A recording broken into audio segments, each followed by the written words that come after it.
Next हमारे पास categorisation है types of neuron on the basis of function, यानी ये न्यूरॉन्स काम क्या क्या करते हैं उसके अनुसार हम नर्व्स को कितनी कैटेगरीज में बांट सकते हैं।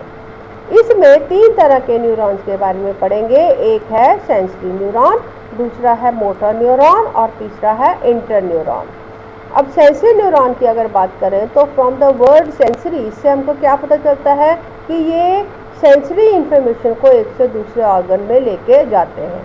और मोटर वर्ड से हमको क्या पता चलता है कि ये वो न्यूरॉन है जो कोई मूवमेंट या एक्टिविटी को शो करेंगे। तो मोटर न्यूरॉन आमतौर पे मसल्स के साथ, क्योंकि मूवमेंट जो है वो मसल से होती है, तो motor neuron they are attached with the muscle. और इंटर न्यूरॉन, इंटर वर्ड का मतलब क्या होता है, बीच में। तो ये ऐसे न्यूरॉन हैं जो किन्हीं 2 न्यूरॉन के बीच में प्रेजेंट होते हैं। तो let us try to understand कि इनमें क्या क्या डिफरेंसेस हैं। सबसे पहले है सेंसरी न्यूरॉन। ये वो न्यूरॉन है which send nerve impulse from receptor organ to centre nervous system. Sensory neuron मतलब वो न्यूरॉन जो कि इम्पल्स को रिसेप्टर ऑर्गन से सेंटर नर्वस सिस्टम की तरफ लेके जाते हैं। रिसेप्टर ऑर्गन मतलब वो ऑर्गन जो इंफॉर्मेशन को रिसीव करते हैं, यानी सेंसरी ऑर्गन।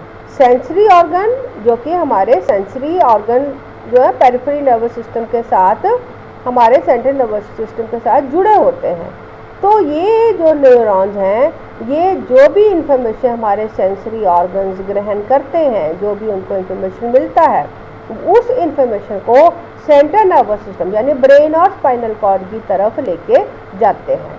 इसके कंपेरिजन में मोटर न्यूरॉन अगर हम देखें तो ये वो न्यूरॉन है which send nerve impulse from central nervous system to effector organ. Effector organ मतलब जिसने इफेक्ट शो करना है, यानी एक्शन शो करना है। तो ऐसे न्यूरॉन जो मूवमेंट के बारे में कोई भी जो इंफॉर्मेशन है उसको इफेक्टर ऑर्गन की तरफ लेके जाते हैं, उनको हम मोटर न्यूरॉन्स कहते हैं। तो इसमें एक डिफरेंस आपने नोटिस किया होगा कि ये वाले जो सेंसरी न्यूरॉन हैं ये रिसेप्टर ऑर्गन से शुरू होते हैं और सेंट्रल नर्वस सिस्टम की तरफ जाते हैं, जबकि ये न्यूरॉन जो हैं ये सेंट्रल नर्वस सिस्टम से शुरू होते हैं और इफेक्टर ऑर्गन की तरफ जाते हैं। तो इन दोनों के जो इंफॉर्मेशन का जो फ्लो है, एक का to the central nervous system है जो कि रिसेप्टर ऑर्गन से सेंट्रल नर्वस सिस्टम की तरफ जाएंगे, और दूसरा है from the central nervous system, यानी सेंट्रल नर्वस सिस्टम से इंफॉर्मेशन को इफेक्टर मसल की तरफ लेके जाएंगे। अब इनके अनुसार, क्योंकि इनका फंक्शन अलग अलग है, तो इनका लोकेशन भी अलग अलग है। इसमें अगर आप लोकेशन में देखें तो ये जो सेंसरी न्यूरॉन है they lack distinct axon and dendrite. इसको देखने में एक्सॉन और डेंड्राइट में बहुत वेरिएशन नज़र नहीं आता। जैसे यह पिक्चर को आप देखें तो ये न्यूरॉन में ये न्यूरॉन दिखाया गया है और ये उसकी नर्व एंडिंग है और ये उसका सेंसरी पार्ट है। तो ये पोर्शन जो है ये रिसेप्टर ऑर्गन में प्रेजेंट है और ये सेंट्रल नर्वस सिस्टम की तरफ लेके जाएगा इंफॉर्मेशन को। तो इसमें दोनों तरफ की आप देखें, दोनों तरफ की ब्रांचिंग आपको नज़र आएगी। तो ऐसे जो न्यूरॉन है, इसीलिए इसको बोला गया कि इसमें डिस्टिंक्ट एक्सॉन और डेंड्राइट को आप डिस्टिंग्विश नहीं कर पाते, क्योंकि इसमें जो सेल बॉडी है it is toward the centre और दोनों ही तरफ आपको ब्रांचिंग नज़र आएगी। In comparison to motor neuron, ये वो न्यूरॉन है जो मसल्स में, स्किन और ग्लैंड में प्रेजेंट होते हैं। तो ये जो न्यूरॉन की पिक्चर दी गई है मोटर न्यूरॉन के साथ, इसमें आप देखेंगे कि इसका जो नर्व एंडिंग है that is attach to the muscle और इसका जो इंफॉर्मेशन है that goes to the muscle. अब ये जो इंफॉर्मेशन अगर मसल में जाएगा तो मसल को इंफॉर्मेशन जाएगी कि वो कंट्रैक्ट करे या रिलैक्स करे। तो इस तरह की जो इंफॉर्मेशन है जो मसल को इंफॉर्मेशन देता है to perform some action, they will be called as motor neuron. अब इसके कंपैरिजन में, इन दोनों के कंपैरिजन में इंटर न्यूरॉन की अगर आप स्ट्रक्चर देखें तो इसमें आप देखेंगे कि इसके दोनों ही तरफ आपको जो है प्रोजेक्शंस नज़र आएंगी। तो ऐसे न्यूरॉन जो हैं ये सेंसरी न्यूरॉन और मोटर न्यूरॉन को जोड़ने का काम करते हैं। यानी इंटरन्यूरॉन वो न्यूरॉन्स हैं जो सेंसरी न्यूरॉन और मोटर न्यूरॉन को जोड़ते हैं। और ये लोकेटेड कहाँ पर होते हैं, यानी इनका पोजीशन कहाँ पर है, प्लेस कहाँ पर है?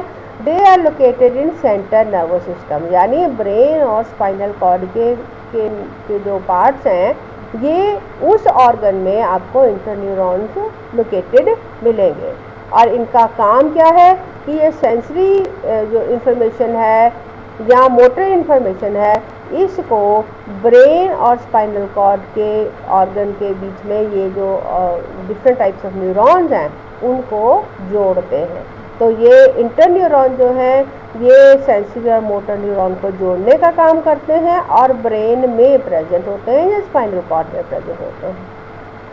तो ऐसे न्यूरॉन जो अलग अलग तरह से मॉडिफाई हो गए हैं और जिसकी वजह से वो अलग अलग तरह का फंक्शन कर सकते हैं, इससे हमको ये जानकारी मिलती है कि चाहे न्यूरॉन का बेसिक स्ट्रक्चर एक ही है, लेकिन depending upon the place where they are present और depending upon the function what they are doing, उनमें थोड़ा वेरिएशन हमें देखने में मिलता है।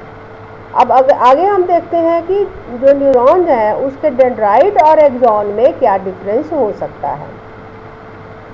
अब डेंड्राइट्स जो हैं ये मैनी इन नंबर होते हैं, यानी बहुत सारे होते हैं, जबकि एक्सॉन जो है ये एक ही होता है। हमने पढ़ा था कि डेंड्राइट्स एक सेल से 5 से 7 भी हो सकते हैं, जबकि एक्सॉन एक सोमा से एक ही अराइज होता है।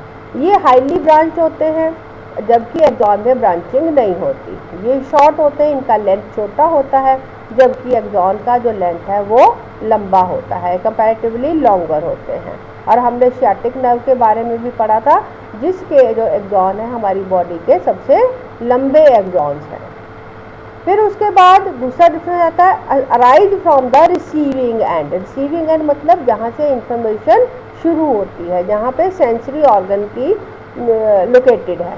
तो ये जो डेंड्राइट्स हैं ये उस पार्ट में मिलेंगे जहाँ पर नर्व सेंसरी ऑर्गन से जुड़ी हुई है, जबकि axons they are present in the discharging end, यानी नर्व जहाँ पर ब्रेन या स्पाइनल कॉर्ड से जुड़ा है या इफेक्टर मसल से जुड़ा हुआ है, उस साइड पे आपको एक्सॉन्स मिलेंगे।